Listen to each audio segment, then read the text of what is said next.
এই ধরনের অঙ্ক সলভ করার জন্য আমাদের প্রথমে একটা কাজ করতে হবে, সেটা হচ্ছে কি দুইটি অংশ বিভক্ত করে নেব। একটা হলো এক্স আর একটা হচ্ছে এক্স স্কোয়ার।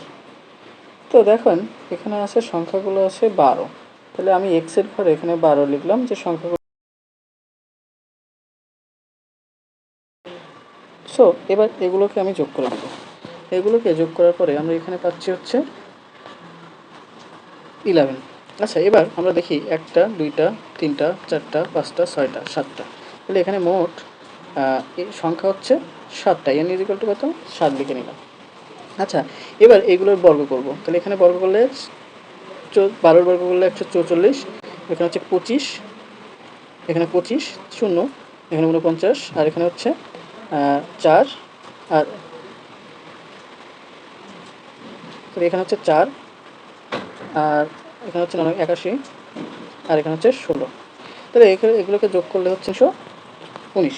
তো এবার আমরা যাবো মূল থিমে। তাহলে সূত্রটা আমরা কি জানি? এবার আমাদের ব্যবধান অঙ্ক নির্ণয়ের সূত্র হচ্ছে √x² ভাগ n মাইনাস x ভাগ সামেশন অফ x ভাগ n এর হোল স্কোয়ার। এটা সূত্র। তাহলে আমরা এখানে দেখেন সামেশন অফ x² পাচ্ছি হচ্ছে 319 ভাগ কত 7 এর √ মাইনাস এখানে পাচ্ছি হচ্ছে 11 এর হোল স্কোয়ার ভাগ 7 এর হোল স্কোয়ার।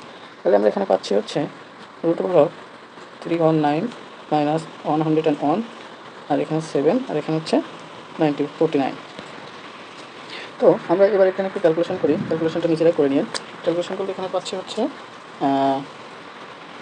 লসাগুটা করলে আমরা এখানে পাচ্ছি হচ্ছে 112 ডিভাইডেড বাই হচ্ছে 49।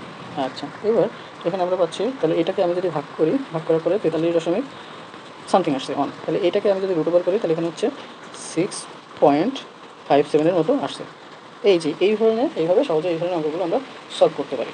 ধন্যবাদ সকলকে সাথে থাকার জন্য।